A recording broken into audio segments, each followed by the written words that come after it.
Salam sejahtera tuan-tuan dan puan-puan. Selamat menyertai YouTube channel saya. Nama saya ialah Dr. Lee dan saya berasal dari utara Semenanjung Malaysia, iaitu Bukit Mentajam. Untuk sesi ini, dalam YouTube channel saya akan berkongsi dengan kalian tentang WASA ataupun USA. Itu nama singkat untuk ujian akhir sesi akademik untuk SK, SJKC, SJKT darjah 4, 5 dan 6. Dan subjek yang saya akan kongsi dengan kalian ialah bahasa Melayu. Dan jikalau kalian tengok di papan di sini, format bahagian bahasa Melayu bahagian A. Hari ini atau sesi ini saya akan berkongsi dengan kalian bagaimana atau apa caranya untuk kita menduduki ujian ini, WASA, yang diadakan pada penghujung setiap tahun, mulai darjah 4, darjah 5 dan darjah 6. Dan format bahasa Melayu. Bahasa Melayu dibahagikan, ujiannya dibahagikan kepada 4 bahagian. Jadi kalian boleh lihat di sini, bahagian A, penumpuan kepada tata bahasa dan pemahaman. Bahagian B sama juga, tata bahasa dan pemahaman. C, penulisan perenggan ataupun paragraf. D, penulisan karangan. Untuk tata bahasa dan pemahaman petikan, kalian akan mendapat 10 soalan dan markah yang diperuntukkan ialah 10 markah. Untuk tata bahasa dan pemahaman 10 markah juga, dan jumlah soalannya akan saya bincang sebentar lagi. Untuk penulisan perenggan 10 markah diperuntukkan, dan untuk penulisan karangan 20 markah diperuntukkan. Jadi kesemuanya 50 markah penuh.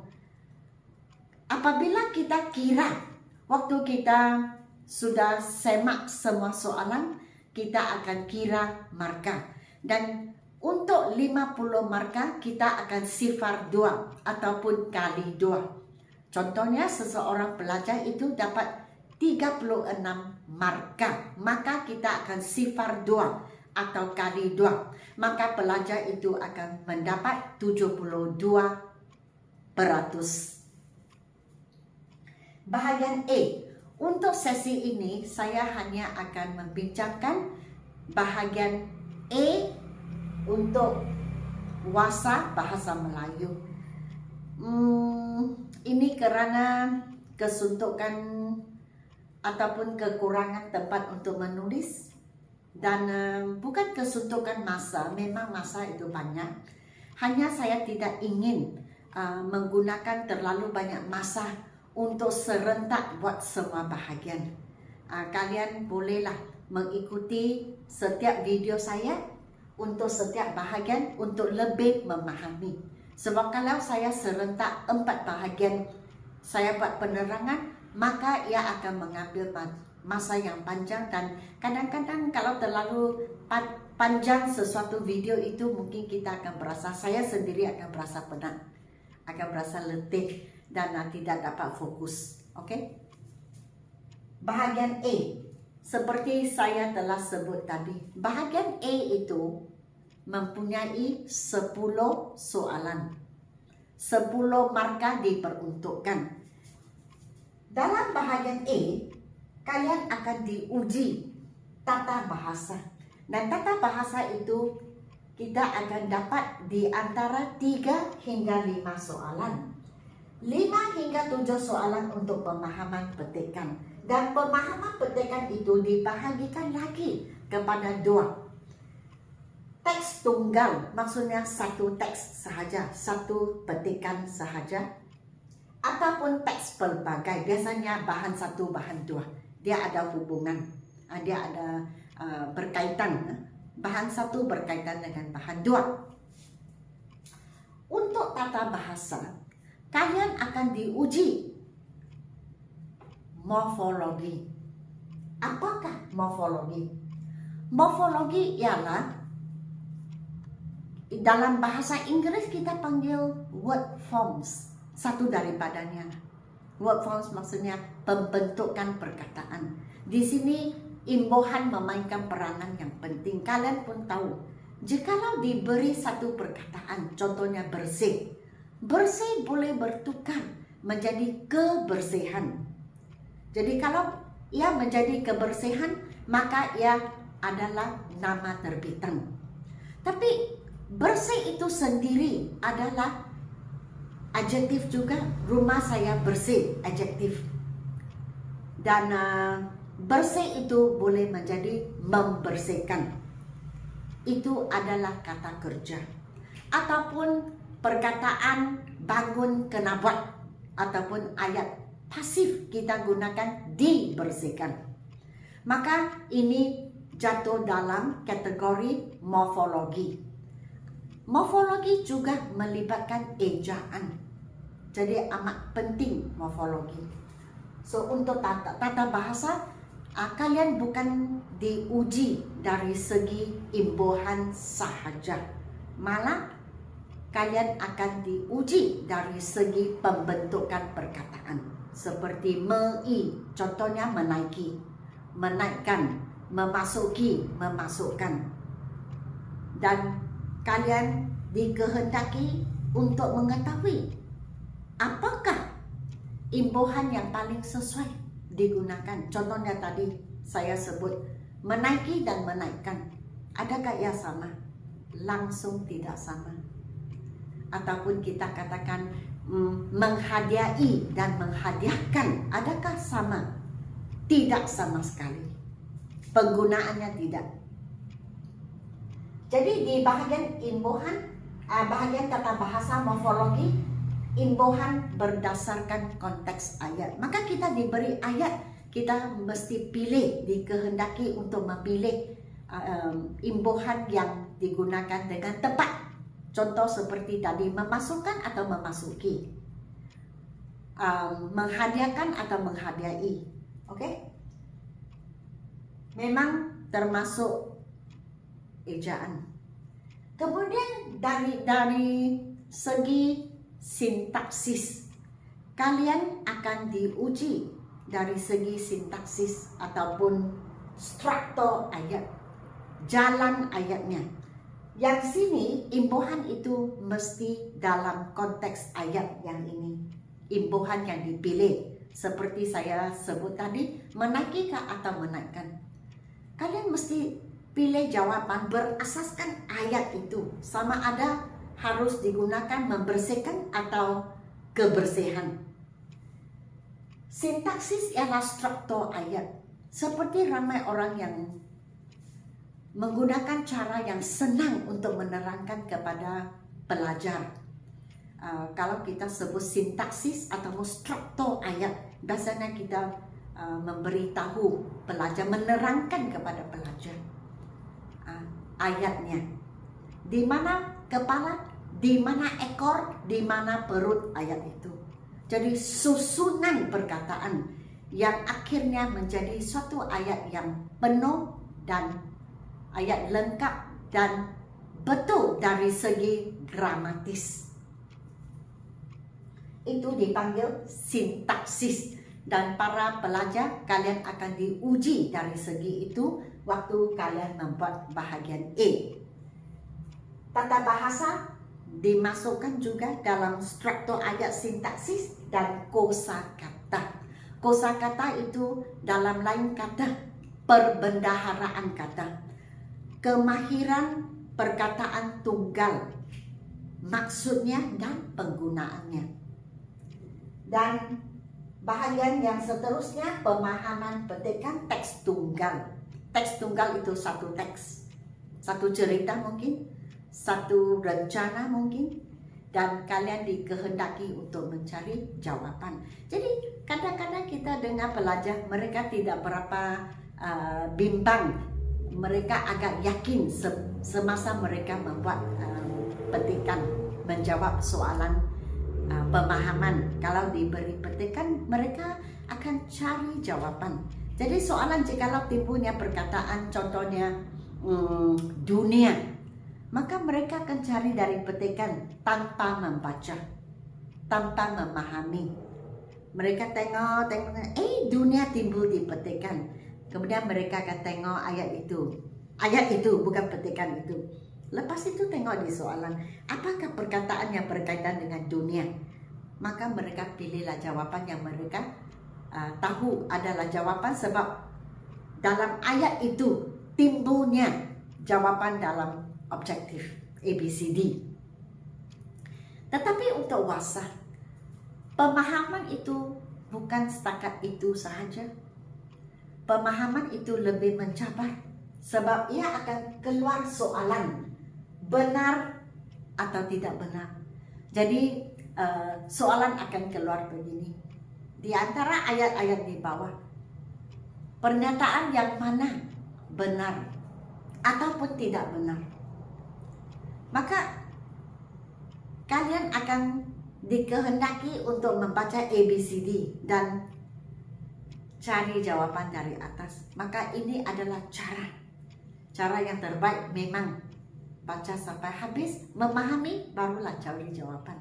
Jadi tidak sesenang, semudah setakat cari jawaban seperti pelajar selalu membuat. Wasa tidak begitu mudah untuk mencari jawaban. Tetapi mesti baca sampai habis dan tengok ayat mana yang benar atau tidak benar, ataupun kecuali, semua benar kecuali, atau semua tidak benar kecuali. Maka pelajar harus ataupun dipaksa untuk membaca semua, memahami, barulah dapat menjawab. Untuk pemahaman teks pelbagai, biasanya bahan 1, bahan 2. Bahan 1 memang keluar dalam bentuk petikan, bahan 2 mungkin graf, mungkin seperti bahasa Inggris kita cakap peta-peta, bubble map, ataupun peta-peta dengan 1 atau 2 atau 3 perkataan, kata perkataan. So jawaban dikeluarkan mungkin sinonim. Jadi petikan diberi, dalam petikan disebut perkataan pengetahuan. Kemudian dalam peta-peta pengetahuan juga. Jadi soalan akan dikeluarkan begini dari bahan 1 dan 2. Maksud pengetahuan ialah A, B, C, D. Jadi mungkin A hiburan, B kegemaran, C pengalaman, D ilmu. Jadi jawabannya ilmu, sebab ilmu adalah pengetahuan. Kemudian diberi soalan tata bahasa dalam bahan A, dari bahan A dan bahan 1 dan bahan 2. Perkataan, contohnya perkataan buku cerita, buku ataupun novel. Penjodoh bilangan yang boleh atau yang tepat untuk buku ialah, kemudian A helai, B biji, C kuntum, D buah. Maka jawapan ialah buah, sebuah buku, 2 buah novel. Mungkin soalan keluar dari segi analisa, bukan mungkin, biasanya keluar. Analisa maksudnya pemahaman kamu dari bahan 1 dan bahan 2. Apakah pandangan atau pendapat yang dikemukakan? Jadi kalian cari mungkin dari bahan 1 dan bahan 2. Petikan ini menceritakan atau membentangkan kepentingan kebersihan. Jadi kamu carilah berkenaan dengan kebersihan. Oke? Dan akhir sekali saya ingin memberitahu para pelajar tata bahasa. Untuk menjawab tata bahasa, mulai darjah 4, pelajar harus mengenal dan harus belajar. Untuk tahun 4, 5, dan 6, kesemuanya tata bahasa bukan setakat imbuhan. Tata bahasa itu merangkumi 20 jenis. Contoh tanda bacaan, contoh penjodoh bilangan, contoh bandingan semacam, ayat majmuk, ayat penyata. Jadi pelajar jikalau ingin betul-betul pandai dalam dalam tata bahasa, jangan hanya menumpukan perhatian kepada imbuhan sahaja. Tidak, tata bahasa itu merangkumi 20 jenis tata bahasa. So, satu tata bahasa di dalam ada 20 jenis perkara yang pelajar harus menguasai, seperti tadi saya sebut. Sinonim, antonim, simpulan bahasa, peribahasa, semua dirangkumi semuanya. Tata bahasa merangkumi ini semua. Termasuk seperti tadi saya sebut, ayat penyata, ayat aktif, ayat pasif, dan sebagainya. Oke, barulah pelajar sudah mengetahui 20 jenis tata bahasa, barulah boleh mengatakan bahwa dia telah menguasai tata bahasa. Oke, setakat ini sahaja. Di video yang seterusnya, dalam video yang seterusnya, saya akan terus menerangkan bahagian B dan seterusnya bahagian C, bahagian D. Nah, saya akan menunjukkan contoh-contoh untuk menjawab. Saya akan memberitahu kalian dan bincang dengan kalian.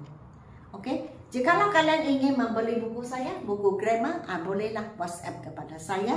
Dan saya berharap kita berjumpa lagi dalam video-video yang akan datang. Dan minta maaf, sudah lama saya tidak memaknai video saya di YouTube channel saya, kerana seperti kita sedia maklum, bulan Desember cuti. Tidak ada banyak cuti pun, tetapi cuti juga. Lepas itu sibuk kerana permulaan tahun. Tuan-tuan dan puan-puan pun tahu saya mengendalikan dan mengajar juga di pusat tuition saya. Jadi agak sibuklah permulaan tahun, persediaan dan membuat perkara berkenaan dengan pengajaran dan menyusun jadual untuk sendiri, untuk lain-lain, untuk orang lain. Jadi agak sibuklah dikatakan begitu. Dan sekarang sudah stabil sebab sudah bulan Februari. So, barulah saya boleh mencari sedikit masa untuk bersama kalian. Sekian, terima kasih. Jangan lupa untuk memberi saya like, share, dan subscribe.